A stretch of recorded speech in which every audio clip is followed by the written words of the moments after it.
Apocalipse capítulo 3, versículos de 7 a 13. Ao anjo da igreja em Filadélfia escreve: estas coisas diz o santo, o verdadeiro, aquele que tem a chave de Davi, que abre e ninguém fechará, e que fecha e ninguém abrirá. Conheço as tuas obras, eis que tenho posto diante de ti uma porta aberta, a qual ninguém pode fechar, que tens pouca força. Entretanto, guardaste a minha palavra e não negaste o meu nome. Eis, farei que alguns dos que são da sinagoga de Satanás, desses que a si mesmos se declaram judeus e não são, mas mentem, eis que os farei vir e prostrar-se-ão aos teus pés e conhecer que eu te amei. Porque guardaste a palavra da minha perseverança, também eu te guardarei da hora da provação que há de vir sobre o mundo inteiro, para experimentar os que habitam sobre a terra. Venho sem demora. Conserva o que tens, para que ninguém roube a tua coroa. Ao vencedor, falo-ei coluna no santuário do meu Deus, e daí jamais sairá. Gravarei também sobre ele o nome do meu Deus, o nome da cidade do meu Deus, a nova Jerusalém que desce do céu, vinda da parte do meu Deus, e o meu novo nome. Quem tem ouvidos, ouça o que o Espírito diz às igrejas. A igreja, o meu tema é a porta aberta da igreja. A igreja está bem, ela está mais ou menos, e ela também está muito mal. Mas o Espírito Santo abre uma porta de oportunidade para contrapor-se às que nem sempre têm estado abertas. Quero fazer uma introdução rápida dizendo que a expressão-chave desse texto para mim é: eu conheço as tuas obras. Às vezes, quando eu quero informar a Deus sobre algumas coisas, Ele fala para mim: para com isso, você está me atrapalhando. Eu sou Deus e tenho uma larga experiência no ofício. Então não precisa ficar me fazendo sugestões nem me dando ordens. Trata tu de me obedecer, porque o resto eu dou conta. Eu não sei se você alguma vez se surpreendeu dizendo a Deus o que Ele deve fazer. Isso está em moda no cristianismo moderno, na prática dele, como se Deus precisasse da nossa intervenção ou assessoria para alguma coisa. E às vezes Deus me dá uma puxada de orelhas sobre isso, dizendo: sai da frente, você não está me ajudando nada, você só está me atrapalhando. Eu conheço as tuas obras. Quem está dizendo isso, segundo a descrição da própria palavra, é o santo, é o verdadeiro, é o que tem a chave da porta, como foi tão bem exposto por Ebenezer ontem. Ele o abriu e declara que esta porta que ele abriu, quando também eu sou a porta das ovelhas, ninguém haverá de fechá-la, ou fechará, e ninguém conseguirá abri-la. Fundamentalmente, o que o versículo 8 da proposta fundamental da palavra diz é: eis que eu tenho posto diante de ti uma porta aberta, e que ninguém poderá fechar. Quanto tempo vai ficar aberta, eu não sei. Ele não explicitou, mas ele só disse que abre e ninguém fecha, e que quando fecha, ninguém abre. Ninguém poderá fechar. Eu conheço as tuas obras. Toda a nossa perspectiva de análise de nós mesmos e dos seres humanos é sempre subjetiva, porque ela é feita de fora para dentro. Porém, a análise que Deus faz, o que Deus vê, é sempre de dentro para fora. Ele conhece você e a mim como nenhum outro ser humano conhece, nem nós mesmos. E grande parte dos nossos conflitos vivenciais e relacionais vem exatamente do fato de que nós olhamos as pessoas e a nós mesmos de fora para dentro, e não com o olhar dele, que é de dentro para fora. Portanto, tanto conflito, portanto, tanta dificuldade relacional, portanto, ninguém entende o que o outro falou, por isso ninguém fala o que o outro pode entender. Porque nossa percepção é subjetiva, é de fora para dentro, é do que vemos, que pensamos e chegamos à conclusão do que as pessoas são. Deus não. Ele vê de dentro para fora e dessa forma concebe sua concepção sobre nós. E ao dizer, eu conheço as tuas obras, ele diz para esta igreja, vocês têm pouca força. Isso é o que vale dizer, vocês são fracos. Entretanto, e aí vem uma aula da graça, entretanto, apesar de conhecer tudo e saber que vocês têm pouca força e que são fracos, eu queria dizer também que vocês têm guardado a minha palavra e que vocês nunca negaram o meu nome. Talvez isso pode ser uma palavra rema para alguém que está aqui hoje. Eu sei que você é fraco. Eu sei que você tem muito pouca força. Mas eu sei também da sinceridade do seu coração para comigo, que não me negastes e tens guardado o meu nome. E porque guardaste a minha palavra e perseverastes em mim, também eu te guardarei na hora da provação que haverá de vir sobre o mundo inteiro, que já veio, que está vindo e que ainda virá em níveis muito maiores, muito mais amplos, de dimensões globais. Entretanto, conhecerão, eu te guardarei na hora da provação que haverá de vir sobre o mundo inteiro, e conhecerão que eu te amei. Ontem, quando vim abraçar o Ed no final da conferência, eu estava emocionado, porque disse, Ed, para um homem que é pastor há mais de 50 anos, e que já viu, de certa forma, na proporção da sua contemporaneidade, tudo que era tipo de igreja e de tempo de igreja. É um consolo, é uma esperança enorme ver um profeta novo, um brasileiro, falando com uma mente cultural comprometida. E é maravilhoso poder entregar o facho para os que vêm vindo, confiantemente de que tem tudo para fazer mais e melhor do que a minha geração de um pastor que está fora de moda fez. E isso é profundamente encorajador para mim. Questionado às vezes pelo fato de estar dizendo que estou saindo do palco para a plateia, algumas pessoas logo vêm com esse tipo de pergunta, está desiludido? Eu digo, não. Só não estou mais iludido.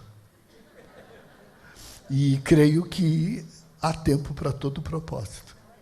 E o propósito agora é escrever e gastar a vida com pessoas e me ocupar menos com as coisas. Eu venho sem demora, diz o Senhor, uma palavra de dimensão eterna. Para ele um dia é igual a 1000 anos, e 1000 anos igual a um dia. Às vezes as pessoas nos fazem perguntas tipo, você crê que Jesus já está voltando? Está voltando desde sempre. Só que ele vive fora do tempo e fora do espaço. Por isso, eu, se fosse você, levava a sério a possibilidade de que ele viesse ainda hoje. Né? Porque nós não sabemos. Graças a Deus, a Bíblia diz daquele dia, e ora, ninguém sabe. Naquela ocasião que foi dito, nem eu. Mas não se esqueça que ele disse isso ainda na carne. E hoje, ressurreto, ele sabe.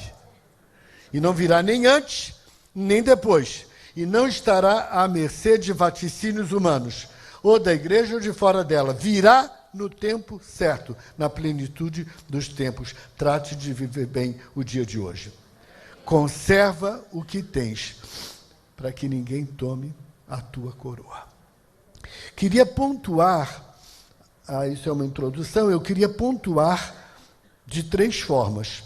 As marcas do que nós fomos, as evidências daquilo que nos tornamos e um vislumbre profético do que ainda seremos. As marcas do que fomos, as evidências daquilo que nos tornamos e um vislumbre profético do que ainda haveremos de ser. Nós tínhamos uma identidade claramente definida. Sabíamos quem éramos e o que havíamos sido chamados a fazer. Tão claro na Escritura, raça eleita, sacerdócio real, nação santa, povo de propriedade exclusiva de Deus, a fim de proclamarmos as virtudes daquele que vos chamou das trevas para a sua própria luz. Isso conferia-nos não somente a identidade, afirmávamos quem éramos, porque ser cristão não é ir a algum lugar, é uma identidade, eu sou, e aqui ele está dizendo quem é que nós somos. E diz mais, define claramente, depois de nos dizer quem somos, aqui viemos, o que é que fomos chamados a fazer. Proclamar as virtudes daquele que nos chamou das trevas para a luz. Queridos, se há palavra de consolo nestes que, para nós, são os dias mais difíceis da igreja, porque essa é a nossa geração, somos nós que estamos aqui, somos nós que estamos vendo o cenário, portanto, isso é o que nós temos que enxergar, e não os que passaram, os que virão. Essa é a nossa percepção do tempo presente. A igreja, para nossa esperança, a igreja não é uma invenção humana e nem está nas mãos dos homens. Ainda que isso possa parecer num ou outro reduto do rebanho de Cristo hoje, às vezes chocante e sem sentido, guarde isso. Aquele que é o cabeça da igreja e que tem as chaves na sua mão, não perdeu o controle. Está vendo tudo o que você está vendo. Está com olhos muito mais profundos, isto que você está enxergando e que lhe inquieta. Agora você imagina para o coração dele, como é que fica? Mas ele não perdeu o controle. E a última palavra vem e virá da sua boca. Isso renova as minhas esperanças cada dia. Isso renova a minha força e a minha capacidade para continuar lutando e dar a minha contribuição. A igreja não foi uma invenção humana, nenhum projeto de alguma mente privilegiada humana. Nós vivíamos um estilo de vida único. Estou pensando em quem éramos e quais serão as marcas daquilo que nós somos. Nós vivíamos um estilo de vida único e o mundo não conseguia resistir à força desta vivência. Aquele texto lá de Atos 2, 42, 47, que nós sabemos de cor e salteado. Eu não tenho tempo para ler todos os textos, mas eles viviam juntos, tinham tudo em comum. Partilhavam a vida, os dons, os bens, partilhavam as dores, partilhavam as necessidades. Numa época de multiplicidade religiosa, nenhum outro sermão teria tido a força do estilo e da qualidade de vida que os cristãos primitivos viveram. Nenhum outro apelo evangelístico mais nobre teria o poder de quebrar os paradigmas das mentes daquele tempo, ao constatar, este povo vive aquilo que fala. Há coerência entre aquilo que eles falam com a boca e entre aquilo que eles vivem com a vida. Este foi, é e será a técnica mais profunda, mais conturbadora de se evangelizar do que qualquer sermão ou do que qualquer prédica só daqui. Isso é o que nós éramos, um povo que estabelecia uma coerência virtual, plena, entre o que falava e entre aquilo que vivia. O povo anda cheio de escutar e fraco de ver. E isso é talvez um dos problemas que eu vou abordar no terceiro ponto. Nós tínhamos consciência de uma tarefa única, particular e exclusiva, a ninguém mais confiada. A igreja está mal, a igreja está ferida, a igreja tem decepcionado gerações múltiplas, mas nenhum outro organismo na Terra tem a autoridade para fazer o que ela foi chamada a fazer. Não tenhamos dúvidas sobre isso. Ninguém mais tem autoridade de se levantar em nome dele, na autoridade do seu nome, para proclamar a boa nova do Evangelho. Só a igreja. A igreja que é você e a igreja que sou eu. Indo era a tarefa, não convidando ao povo que viesse, mas indo ao encontro do povo, sendo uma comunidade peregrina, sendo uma comunidade que se tornasse um ambiente de perdão e festa, uma comunidade que poderia ser chamada a comunidade da esperança. E ele disse que nós nos tornaríamos isso real fazendo discípulos e não prosélitos. Prosélito é aquele que segue um sistema de crenças.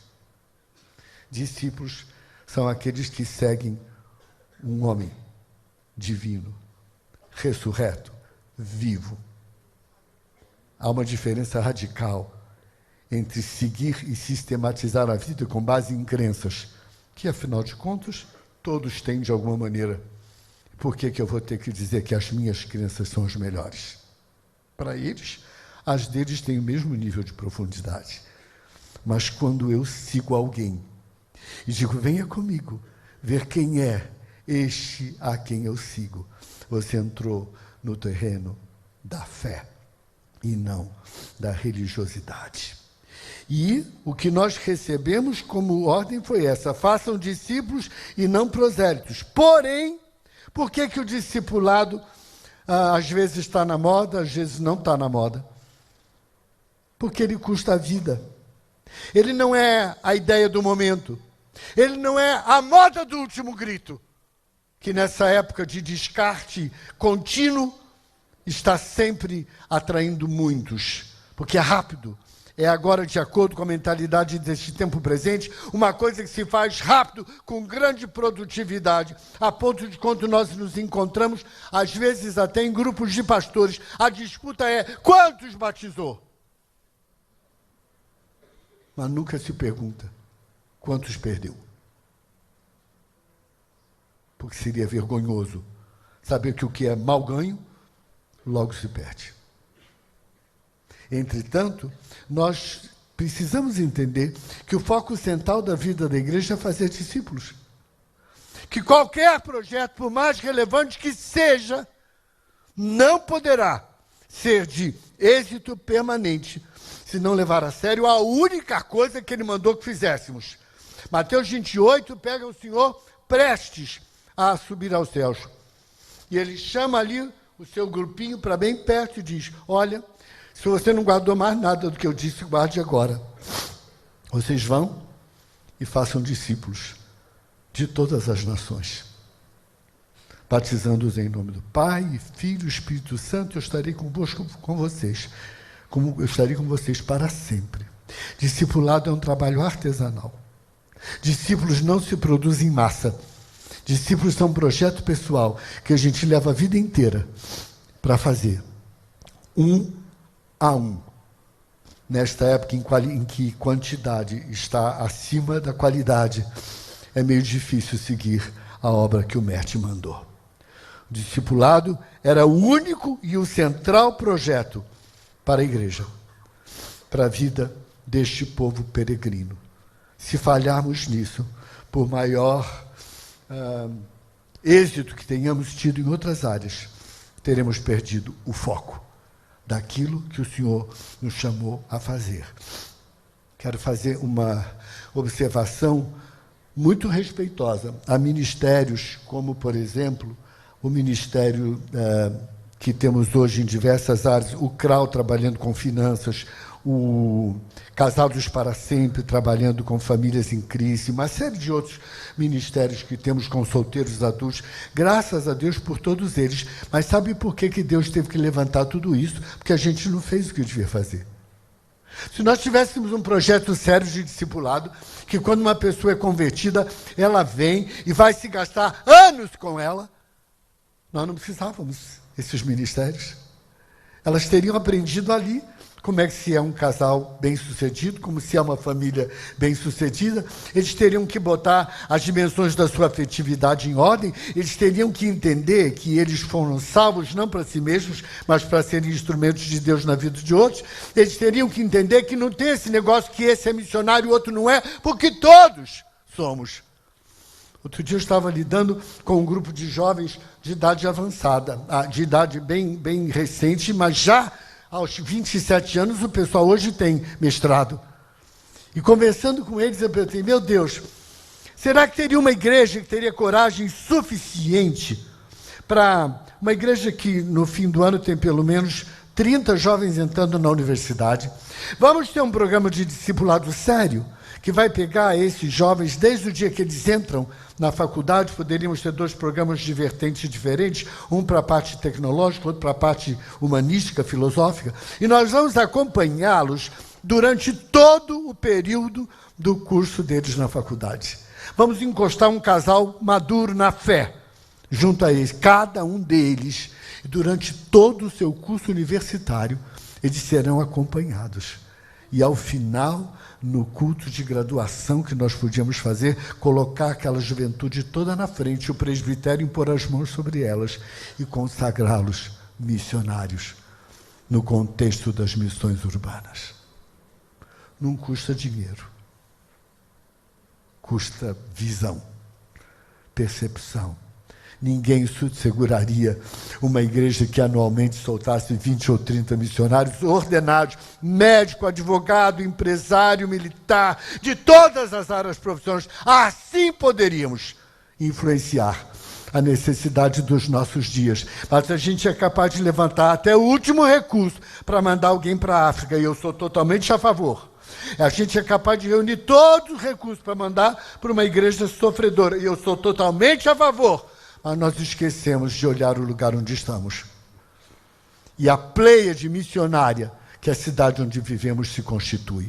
Tínhamos que fazer aquelas coisas sem desistir destas.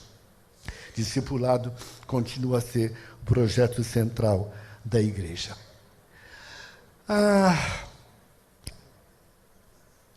As evidências do que nos tornamos.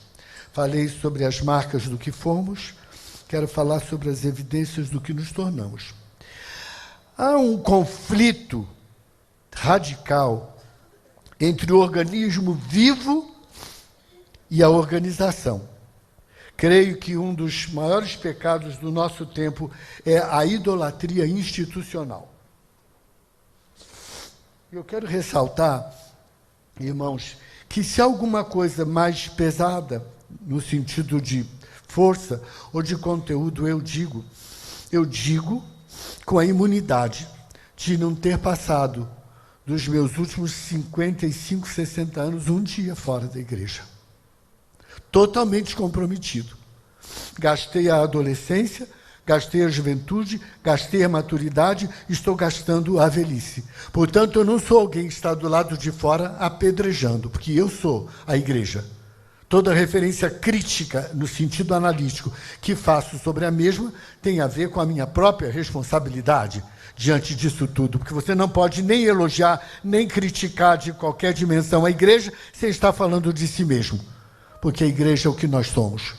Porém, exatamente por nunca ter ficado de fora, posso, com autoridade, levantar e dizer, precisamos verificar, precisamos corrigir, precisamos preservar. E eu diria que uma das dificuldades desse momento é a idolatria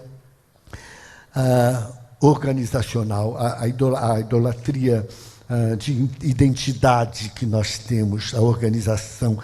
É uma idolatria quase doente, irmãos, que passa a ser não mais um meio, tornando-se, em muitos casos, um fim em si mesma. Fico chocado de ver, por transitar no meu ministério com pastores, com mais de 30, 40 denominações e profissionais também, eu fico chocado de ver o desmando no uso do recurso material. Porque, atualmente, a questão é tão drástica nesse sentido, que, às vezes, o que a gente gasta para manter o velório é maior do que a gente gastou para tentar salvar a vida. Eu creio que vocês entendem o que eu quero dizer. Que às vezes já morreu, a gente é que não tem coragem de enterrar. Mas o alto custo na manutenção das estruturas nos leva, às vezes, a não ter quase recursos para fazer exatamente aquilo que fomos chamados para fazer, que é fazer discípulos. Penso também que, em muitos casos, a instituição tem passado a ser não mais um meio, mas em muitos casos tem se tornado o fim em si mesma. E a questão não é o que temos e o que não temos, mas para que usamos. Qual é o nível de resposta e retorno que isto dá àquilo que é a missão que fomos chamados a fazer. Uma outra coisa que me impressiona naquilo que nos tornamos, que é uma evidência do que nos tornamos, é uma perspectiva doutrinária baseada em meritocracia. e não na graça de Deus. Quando Efésios 2, 8, 9 e 10 diz: o salário do pecado é a morte, mas o dom gratuito de Deus é a vida eterna. Pela graça sois salvos mediante a fé. Isto é dom de Deus, não por obras, para que ninguém se glorie. Eu acho que a gente se afastou disso a tal maneira que me arrepia os poucos cabelos que ainda tenho ouvir alguém dizer: se você for fiel, Deus será fiel. Se você der, Deus não lhe negará. Se você investir, você terá prosperidade. Isso é literalmente pegar o homem e esse homem criar um Deus à sua imagem e semelhança. Ao invés de se recordar que houve um Deus que o criou à sua imagem e a semelhança.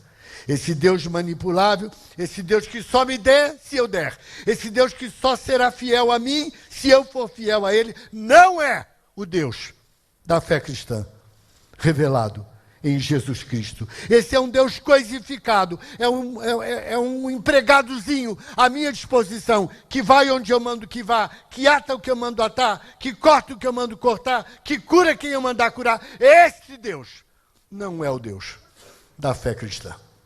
Pode ser de qualquer outro tipo de crença, mas não o Deus que Cristo veio revelar.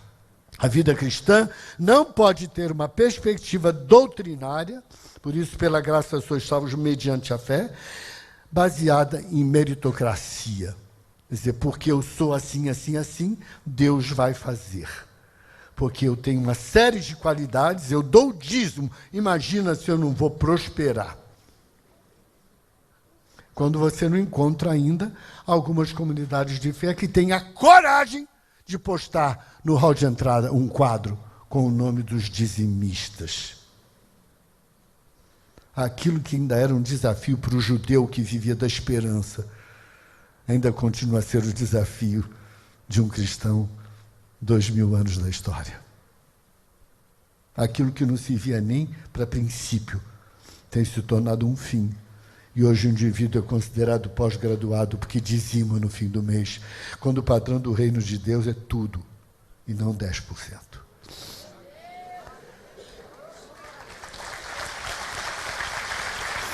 Ainda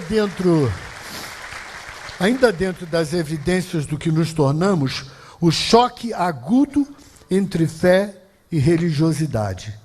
Isso compromete drasticamente a nossa identidade. Eu gosto muito de observar. Eu tenho muitos amigos não cristãos. E aprofundo minha amizade e meu relacionamento com eles. Saio junto, trago em casa, vou jantar na casa deles. Procuro ao máximo estar perto. E a gente ouve o que a gente não queria ouvir. Eu presto muita atenção quando eu estou do lado esquerdo, porque do direito eu não escuto mais. Mas então eu sempre viro, que é para ficar atento, né? Não pode ser assim, tem que ser assim. E aí eu fico quieto, só ouvindo e coletando, né? É na fila do mercado, é na fila do banco. Eu almoço num restaurante que o almoço é R$2. Não é por falta de recurso, não. É porque eu moro sozinho, desde que minha esposa faleceu há 16 anos, e é bom comer com 8 pessoas, né? À mesa. Uma comida bem feita, ainda por R$2, está ótimo, né? A 1,5 quadras da casa. Então, eu nunca falo que sou pastor, quem é não precisa dizer. Nunca falo de religião, nada disso. Eu só quero ouvir. E eu estou lá e fico escutando. Mas essa pastorada é uma vergonha, né? Se eu der um sinal, eles me botam para fora da mesa. Mas que absurdo. Hoje, essa história da televisão aí está o tempo todo com algum pastor falando, tem lados bons e lados maus.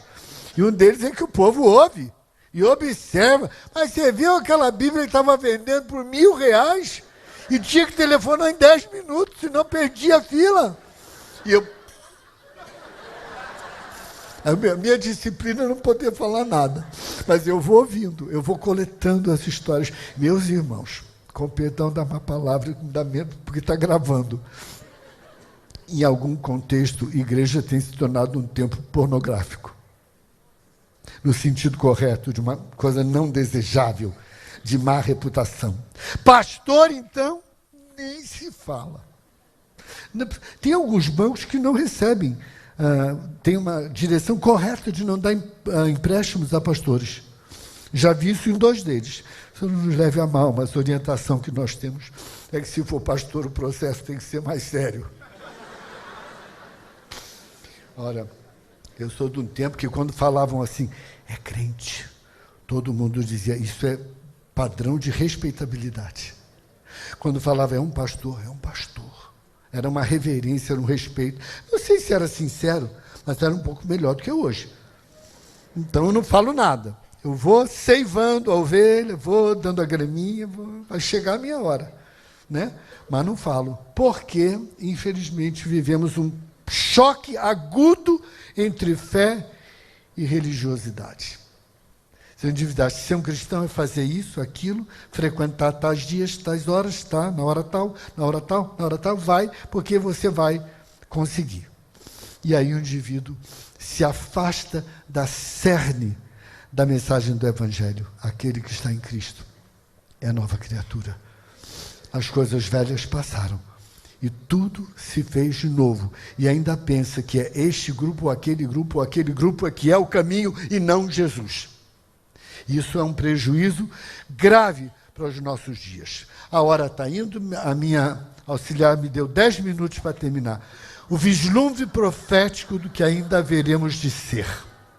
Eu disse as marcas do que fomos, as evidências do que estamos sendo, e agora o vislumbre profético do que ainda haveremos de ser. Precisamos de um resgate de uma identidade verdadeira. O que é ser igreja? É ser uma comunidade adoradora de Deus e serva dos homens em seu nome. Curtinho assim, simples assim. Uma identidade adoradora de Deus e serva dos homens em seu nome. Sua glória não combina com ombros humanos. Igreja não é um lugar onde se vai, mas uma essência de vida que se vive, uma identidade que se recebe por obra da graça. O verdadeiro do culto é a vida, não uma reunião que tem princípio, meio e fim, 1 ou 2 vezes por semana. O verdadeiro culto não é um conjunto de crenças, não é uma sucessão de ritos, mas é um estilo de vida inspirado e embasado nele e para ele, que é o Cristo vivo. Isto é o culto. O culto é vivo, ele não termina. Ele começa no dia que você nasceu para Cristo e vai encerrar na presença dele o dia que você for. O culto é a vida, 24 horas por dia. É preciso resgatar urgentemente a simbologia das bacias e das toalhas para expressar a condição de servos, ao invés de disputarmos títulos, hierarquias e funções que alimentam o nosso ego e as nossas vaidades pessoais. É também urgente relativar o acúmulo de bens materiais. A igreja é a instituição que representa e concentra um dos mais elevados índices de recursos financeiros, patrimoniais e humanos na face da terra. É constrangedor afirmar isso no momento dos alarmantes conflitos sociais que o mundo está vivendo, mas a igreja é uma das instituições mais ricas, materialmente falando, em termos de recursos humanos, na face da terra. E isso é um grande problema para nós. É muito triste constatar que estes mesmos recursos acabam por ser geridos de forma a manter o que somos e o que temos, sobrando muito pouco para investir naquilo que deveríamos ser e daquilo que deveríamos fazer. Deus tenha misericórdia de mim e de nós. Temos que nos desfazer de tudo aquilo que não for utilizado para os fins propostos e adequados. Temos que nos desfazer de tudo que engessa a nossa vocação missional e acaba por consumir, por sua perpetuação, os já parcos recursos existentes para a efetiva execução da missão a nós confiadas. Na verdade, nós não precisamos ser donos de nada. e sim viabilizar com sabedoria o que o Senhor nos coloca nas mãos. É infindável, imensurável o número de espaços utilizados hoje pela igreja, que permanece a semana inteira fechado. Se fosse minimizar pela relação custo-benefício, já tinha enterrado. Enquanto ao redor da comunidade onde estamos colocados em nome de Deus, para ser servos dela, há um número de carências exacerbadas que não tem como suprir. Infelizmente o tempo não dá, tinha muitas histórias a contar sobre isso aqui. Acho que a igreja que tiver a coragem de fazer uma pesquisa na área onde ela está inserida, vai ficar surpresa com o que o povo diz que precisa. Uma igreja lá, acho que é o pessoal lá de Moça Bonita, se não me engano, que já esteve aqui conosco. Estava com um terreno lá, não sei quantos anos, parado, nada. Não sabe o que vão fazer, não tem projeto. Fizeram uma pesquisa de campo. E sabe o que o pessoal disse que precisava? Lugar para ver lá os seus mortos. Não tinha. Construir uma capela naquele terreno, construir 2, construir 5. E a única coisa que eles pediam em troca é que uma vez por mês a pessoa pagava uma taxinha de limpeza e uma vez por mês tinha um culto de gratidão na igreja pela vida das pessoas que partiram. Eles, num ano, batizaram 150 novos convertidos como base nisso. E tiveram que comprar mais um terreno. E já construíram mais 5. Fica uma boa sugestão para você, né? Não sei se você tem essa vocação para o ministério funerário, mas...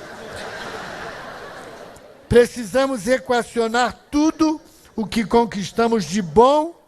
Guardem isso. Precisamos equacionar tudo o que conquistamos de bom e útil do ponto de vista didático, tecnológico e operacional, para o foco essencial da nossa razão de ser: alcançar pessoas com a boa nova do Evangelho e capacitá-las para alcançar outros. Temos, como parte do nosso testemunho vivencial, comunitário, um compromisso com um estilo simples de vida. Não posso ser um cristão que, ainda que tenha muito, viva na base da ostentação, do desperdício. Isso é um pecado na atual situação que o mundo vive. Desperdiçar e jogar fora. Porque nós não somos donos de nada. Qualquer coisa que tenhamos foi pela graça. Promovendo ações concretas de justiça e paz, conforme preconizadas pelo Rei e pelo Reino. Atuando diligentemente no sentido de denunciar toda e qualquer ação que afaste ou marginalize a pessoa humana das condições de vida que alienam essa pessoa do projeto para o qual Deus a criou. Temos que comprometer-nos em ser parte efetiva de uma célula do corpo de Cristo, pois esse é o plano do cabeça da igreja, uma vez que a fé cristã é eminentemente relacional, sendo impossível ser um cristão sozinho, pois uma brasa fora do braseiro tem vida curta e logo apaga. Sou totalmente a favor da igreja. Não acredito no cristianismo que diz: eu não vou a lugar nenhum. Eu só creio que devíamos ter um pouco mais de discernimento sobre aonde ir. Quero recordar com vocês, vou deixar uma tarefa para vocês. Leiam João 17, a oração sacerdotal. Pai, eu não peço que os tires do mundo, mas sim que os guardes do mal. O mundo, costumeiramente, especialmente no meio dos pastores, eu ouço dizer: ninguém quer saber de nada, o coração do povo está endurecido. Não é verdade. Não é verdade, irmãos. Esse velho pastor está dizendo que nunca viu tanta fome e tanto desejo de ouvir. É no bar, é na rua, é no ônibus, em qualquer lugar que eu começo a falar sobre Cristo, as pessoas dizem: nunca tinha ouvido assim, fala mais. Agora, se você quer promover a sua igreja, se você quer dar uma cesta básica em troca da ida na escola dominical, cale a boca e não faça nada. Que é melhor não fazer nada do que fazer o que não deve. Mas se você tem um Cristo vivo dentro de você, que você não consegue aprisionar, porque ele não fica contido dentro de você e sai para fora, abra sua boca. Tem amigos não cristãos, não disse comunhão espiritual com eles, porque é impossível. tem amigos não cristãos, receba-os na sua casa, evangelize o tempo todo e, se for necessário, abra a boca. E você vai ver que o coração do mundo não está endurecido. Quando eu estava terminando de preparar esse esboço, eu não sou daquele tipo que tem muitas visões. Mas de vez em quando a gente tem alguma, né? Para não ficar tão embaixo.